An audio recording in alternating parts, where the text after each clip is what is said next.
Hello everyone, welcome to my channel learn with Annie. तर आमी आयज चौगुडो ह्या येता पयली पाठ्यपुस्तकांतलो पयलो घटक शिकतलीं.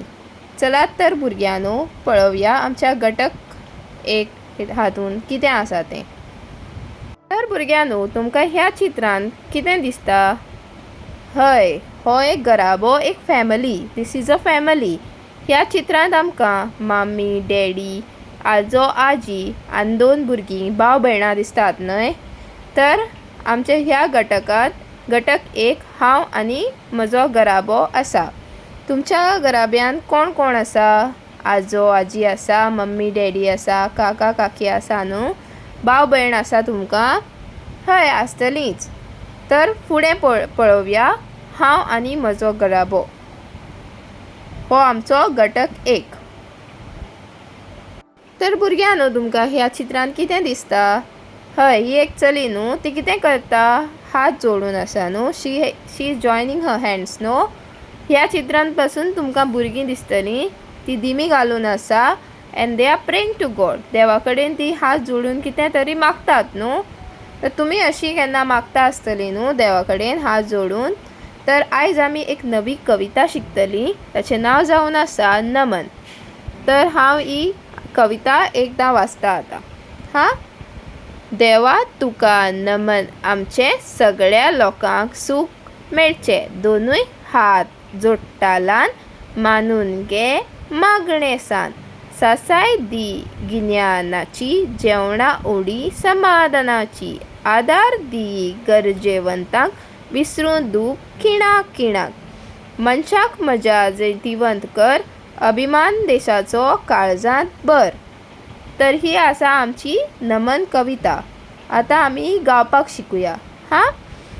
चलात तर. देवा तुका नमन, आमचे सगळ्या लोकांक सूख मेळचे. देवा तुका नमन, आमचे सगळ्या लोकांक सूख मेळचे.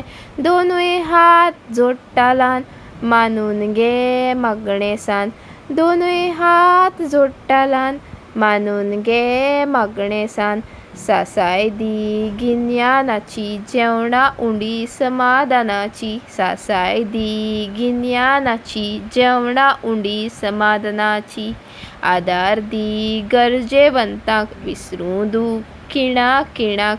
आदार दी गरजेवंतांक, विसरूं दूख खिणाक खिणाक. मनशाक मजा जैतिवंत कर, अभिमान देशाचो काळजांत भर. मनशाक मजा जैतिवंत कर, अभिमान देशाचो काळजांत भर. तर आमी परत एकदां ही कविता गावया. हां. चलात तर. नमन. देवा तुका नमन, आमचे सगळ्या लोकांक सूख मेळचे. देवा तुका नमन, आमचे सगळ्या लोकांक सूख मेळचे. दोनूय हात जोडटालान मानून घे मागणेसान. दोनूय हात जोडटालान मानून घे मागणेसान. सासाय दी गिन्यानाची, जेवणा उंडी समाधानाची. सासाय दी गिन्यानाची, जेवणा उंडी समाधानाची. आदार दी गरजेवंतांक, विसरूं दूख खिणाक खिणाक. आदार दी गरजेवंतांक, विसरूं दूख खिणाक खिणाक. मनशाक मजा जैतिवंत कर, अभिमान देशाचो काळजांत भर.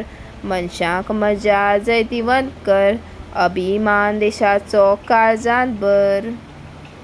तर भुरग्यांनो पयलीं म्हणल्यार नमन म्हणल्यार टू बाव.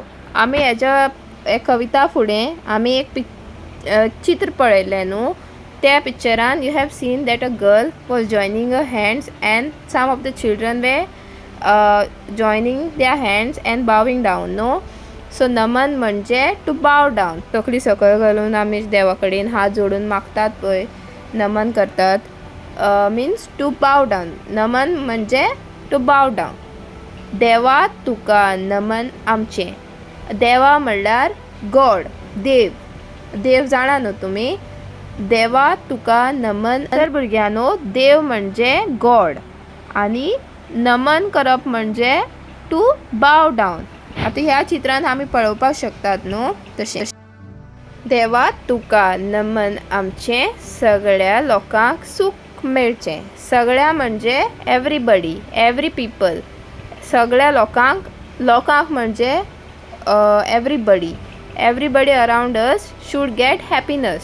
सूख मेळचें. सूख म्हणजे हॅपीनस. सगळ्या लोकांक सूख मेळचें. Every people, everybody should gate हॅपीनस. तांकां सूख मेळचें. सूख मीन्स हॅपीनस. ओके. देवा तुका नमन आमचें सगळ्या लोकांक सूख मेळचें. सगळ्या लोकांक एवरीबडी शूड गेट हॅपीनस in their life. Now we will see the next paragraph. दोनूय हात जोडटालान मानून घे मागणे सान. दोनूय हात means both of my hands. जोडटालान मानून घे मागणे सान. जोडटा मीन्स टू फोल्ड. ल्हान मीन्स स्मॉल. मानून घे मागणे सान. The boy in the poem is asked with his folded hands to accept all his prayers. He is praying to the God.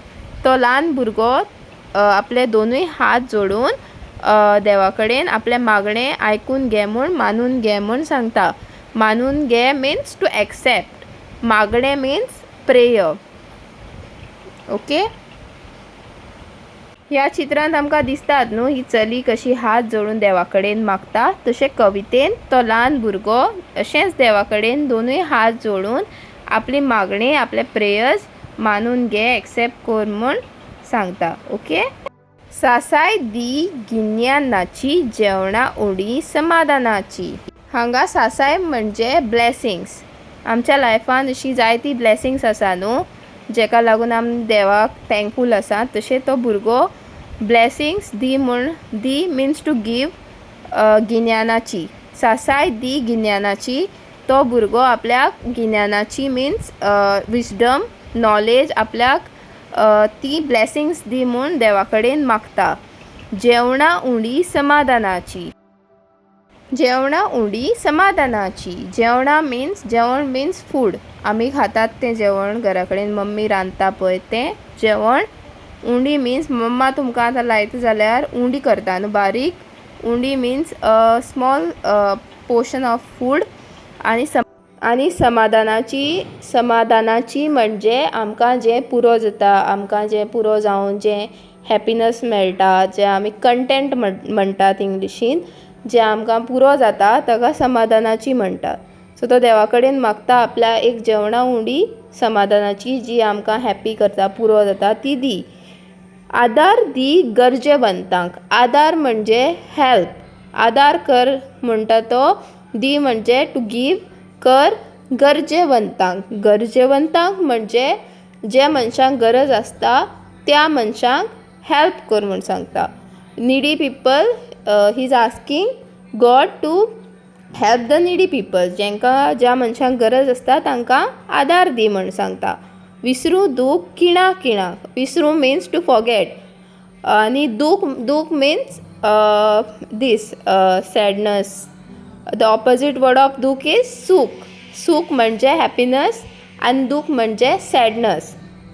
He is asking to forget all the sadness every moment. किणाक means every moment.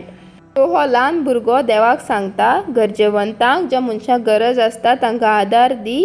विसरू दूख किणाक so that they forget the सॅडनस वीच comes every moment. आमच्याय जिवितांत जायते सूख दुखाचे मुमेंट्स येतात न्हू.